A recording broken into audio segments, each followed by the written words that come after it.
প্রিয় দর্শক, এই মুহূর্তে আপনারা যারা অনলাইনে ইউটিউবে আমার চ্যানেলটি দেখতেছেন তাদের সবাইকে আজকের টিউটোরিয়ালে স্বাগত।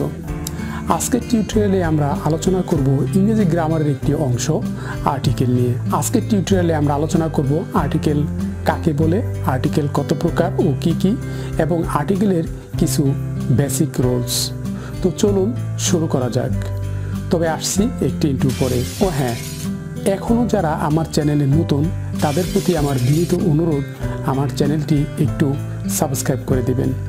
আর ইতিমধ্যেই যারা আমার চ্যানেলটি সাবস্ক্রাইব করেছেন তাদেরকে অসংখ্য ধন্যবাদ।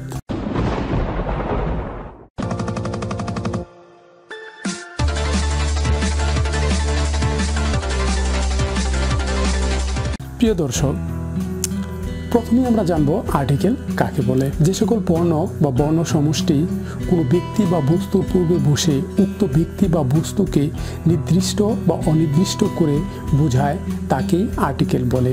আমরা যদি আরও সহজ করে বলি তাহলে বলতে পারি এ, এন এবং টি, এই তিনটিকেই ইংরেজিতে আর্টিকেল বলে। এবার আমরা জানব আর্টিকেল কত প্রকার। আর্টিকেল দুই প্রকার, একটি হচ্ছে ডেফিনেট আর্টিকেল এবং অন্যটি হচ্ছে ইনডেফিনেট আর্টিকেল।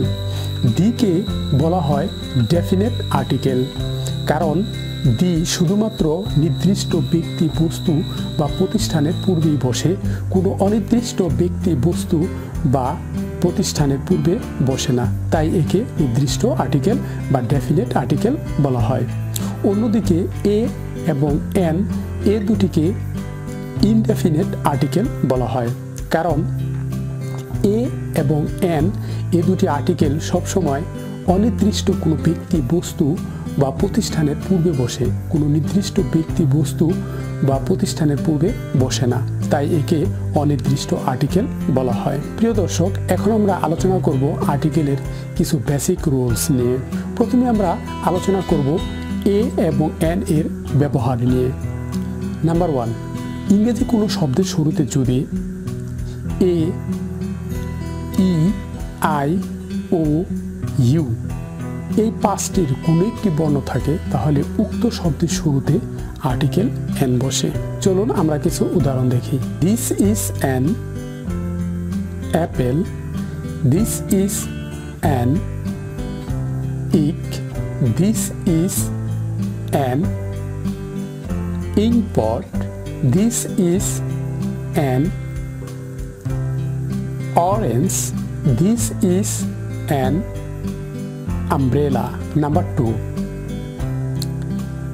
ইংরেজি কোনো শব্দের শুরুতে যদি এ, ই, আই, ও, ইউ এই পাঁচটি বর্ণ ছাড়া অন্য কোনো বর্ণ থাকে তবে উক্ত শব্দের শুরুতে আর্টিকেল এ বসে।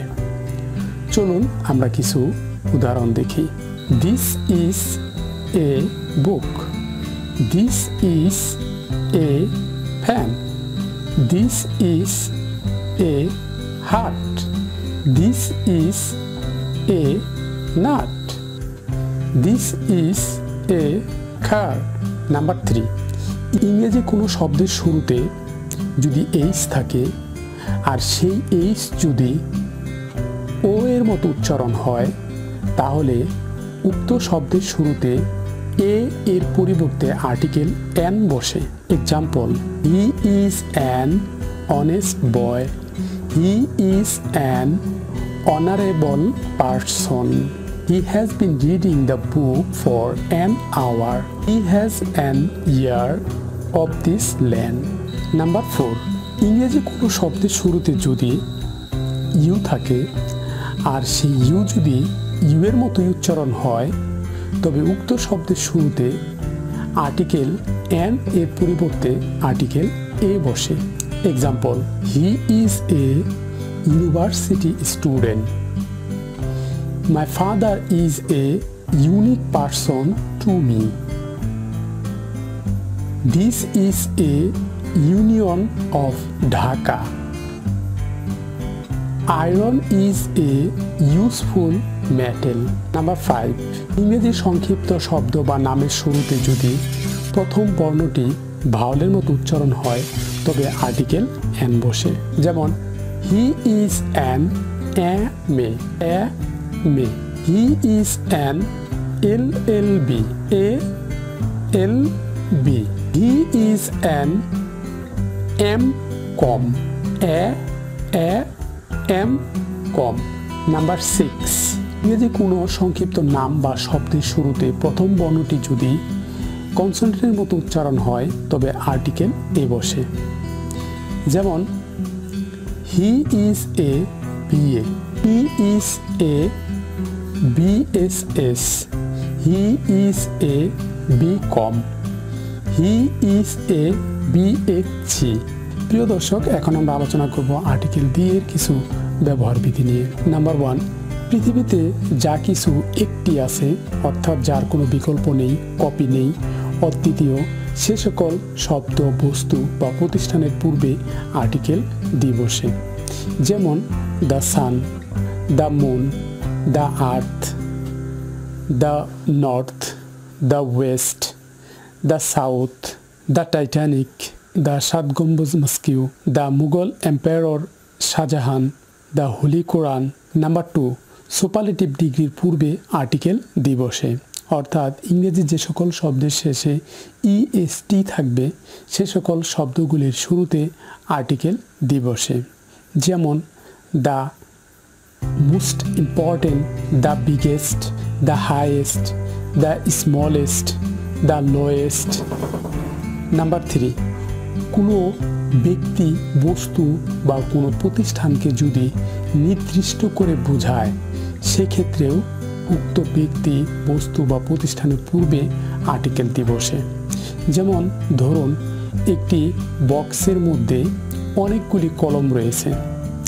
এখন এখান থেকে যদি কেউ আপনাকে বলে যে please take the red pen, তখন আপনি কি করবেন? তখন কিন্তু আপনি নিঃসন্দেহে লাল কলমটি গ্রহণ করবেন, কারণ লাল কলমটিকে এখানে দি আর্টিকেল দ্বারা নির্দিষ্ট করে দেওয়া হয়েছে। কিন্তু যদি আপনাকে বলা হয় প্লিজ টেক এ পেন, সেক্ষেত্রে কিন্তু আপনি যে কোনো একটি কলম গ্রহণ করবেন। অর্থাৎ এখানে এই বক্সের মধ্যে অনেকগুলি কলমই রয়েছে, লাল, নীল, সবুজ, হলুদ, বিভিন্ন ধরনের কলম রয়েছে। এখান থেকে আপনি যে কোনো একটি কলম গ্রহণ করতে পারেন যখন আপনাকে বলা হবে প্লিজ টেক এ পেন। কিন্তু যখন আপনাকে বলা হবে please take the red pen, তখন কিন্তু আপনাকে এই লাল কলমটি গ্রহণ করতে হবে, কারণ এখানে দি আর্টিকেলটি দ্বারা লাল কলমটিকে নির্দিষ্ট করে দেওয়া হয়েছে। এভাবে যে কোনো ব্যক্তি বা বস্তুকে যদি নির্দিষ্ট করে বোঝায় সেক্ষেত্রে আমরা আর্টিকেল দি ব্যবহার করব।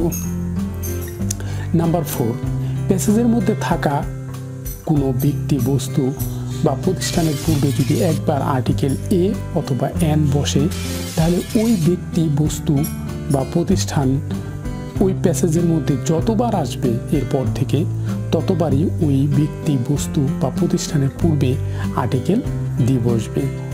যেমন while I was going to school I saw a man. The man was lame. I asked the man how did he lose his arm. The man said he lost his arm in the Liberation War. এই প্যাসেজটি যদি আমরা লক্ষ্য করি তাহলে আমরা clear যে জিনিসটি বুঝতে পারি সেটি হচ্ছে এই প্যাসেজের শুরুতে, ম্যান শব্দের শুরুতে একবার এ ব্যবহার করা হয়েছে। এরপর থেকে এই ম্যান শব্দটি প্যাসেজের মধ্যে যতবার এসছে ততবারই কিন্তু আমরা এই ম্যান শব্দটির শুরুতে আর্টিকেল দিয়ে বসিয়েছি। এভাবে যে কোনো প্যাসেজের মধ্যে আমরা যে কোনো ব্যক্তি বা বস্তুর পূর্বে যদি একবার এ অথবা এন বসাই তাহলে পরবর্তীতে ওই ব্যক্তি, বস্তু বা প্রতিষ্ঠানের পূর্বে আমরা আর এ অথবা এন বসাবো না, আমরা সেখানে অবশ্যই দি শব্দটিকে বা দি আর্টিকেলটিকে ব্যবহার করব। তো প্রিয় দর্শক, এই ছিল আমার আর্টিকেল নিয়ে আজকের টিউটোরিয়াল। তো টিউটোরিয়ালটি আপনাদের কেমন লাগলো অবশ্যই কমেন্ট বক্সে কমেন্ট করে জানাবেন। তো আজকের মতো এই পর্যন্ত, সবাই ভালো থাকবেন। আল্লাহ হাফেজ।